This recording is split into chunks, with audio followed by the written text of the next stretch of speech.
Hey guys, and welcome back. Well, it is almost springtime. All the hunting season's over with, or at least around where I'm at. Turkey is on its way in probably about a week and a half. A little bit of fishing that's been going on. But until then, you know me, I love to cook. So that's what we're going to be doing today. We're going to do a little bit more, another cook today. Now, if you've watched any of my videos, I have a video out there, and it'll either be up here or, at the end, of wood duck shotgun shells, where I ground up some wood ducks that I had shot and made a barbecued shotgun shell from them. Well, today I'm gonna be doing some deer meat. I pulled some deer meat out the other day and couldn't figure out what I wanted to do with it, and then it hit me.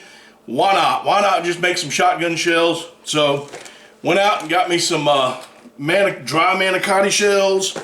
I got my deer meat. I got some cream cheese. I got my bacon right here. And I'm gonna be seasoning it up with Meat Church's The Gospel. I'm also gonna use some Holy Voodoo. And then after everything is all wrapped up, before I take it out to the smoker, I'm gonna hit it up with some Texas sugar. Y'all haven't tried this. This is some awesome stuff. And you know me, I like the Meat Church spices, so that's what I'm gonna go with. So hang tight. This is gonna be all right. So I got my deer meat in here, and now I'm going to put in some cream cheese. I've already cut it up in the little pieces, and we're gonna mix that around. I got a pound of deer meat. So I'm using about a half, or maybe just a little more than a half of cream cheese, a block of cream cheese, rather. Get that in there. Now we're gonna hit it with some gospel. And tell you what, don't be scared of this stuff. And I'm gonna hit it up with some voodoo. Give it a little bit of a twang to it. It said you ain't gotta be scared of this stuff, it ain't gonna hurt you. And then we just gonna get to mixing.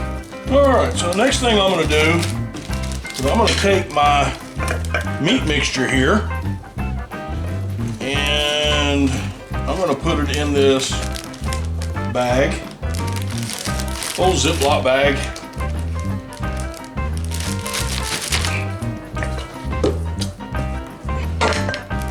There we go.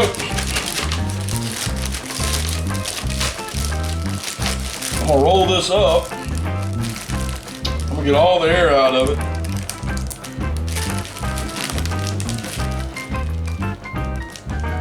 As much air as I can get out of it. Then, with a pair of scissors, and I'm gonna cut the tip off the edge of that bag. And hopefully this will work. Use it as a piping bag. See how this works. You got about halfway on that one. You may have to do a little bit of stuffing with your fingers. But you can see what I'm doing here. I'm just using the piping bag. Using it as a piping bag to get it all in there. There we go. We'll just put that off to the side, and we're just gonna keep doing what we're doing. All right, I got them all stuffed up. The next thing I'm gonna do is I'm gonna wrap some bacon around. You're gonna use one strip of bacon per manicotti shell. And kind of want to make sure you cover as much of the shell up as you can. Sometimes you'll be able to do it, sometimes you won't. But the only problem that I had today was I had some excess meat left over, and that is because the manicotti, when I bought it, it had 2 or 3 pieces that were broken, and I didn't realize it, and I only bought 1 box. So you know, you figure 1 pound of meat. You figure your, you know, a block of cream cheese. You can use all of it or use a little bit less, like I did. And it should fit a package of this dry manicotti. However, I had some broken shells, so if I were you, to be on the safe side, if you're doing this, especially for your family or whatnot, you want to make sure you have enough, because trust me, this stuff is absolutely awesome. You may want to buy 2 boxes, and then you'll just have some, you know, probably left over, or if you have some extra, you know, some meat, you know, a pound, pound and a half, you can, you know, if you have 2 pounds, you know, try to get 2 of them in there, but mix it up 1 at a time. That way you know that you got enough shells. But I had some that were broken, and I can't use them. I mean, they're in shattered pieces.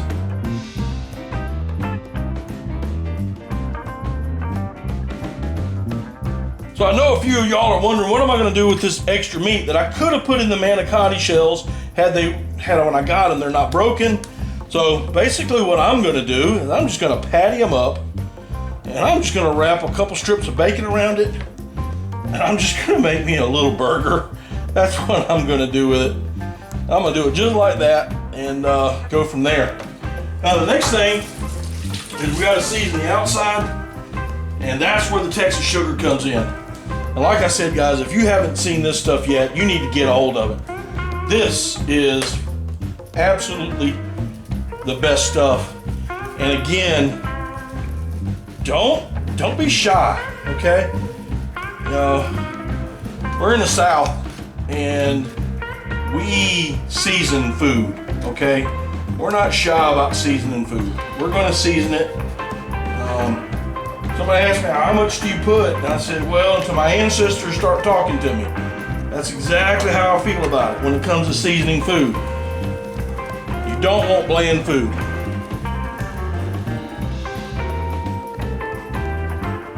And there you go.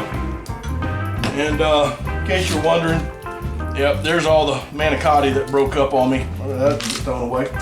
Anyway, guys, time to let this sit for a few minutes, and then we're going to go turn the smoker on, and we'll see you out there. All right, guys, so we got our smoker up to 225. We're gonna put it in here, get them to going, close it up. Now, again, I got my temperature set at 225. How long do you smoke these things? Well, don't worry about the time. When you're smoking meat, it's all about the experience. Don't worry about the time factor. But you do want to get the internal temperature of the hamburger to about 160. That's what the hamburger is going to be. So get it to 160.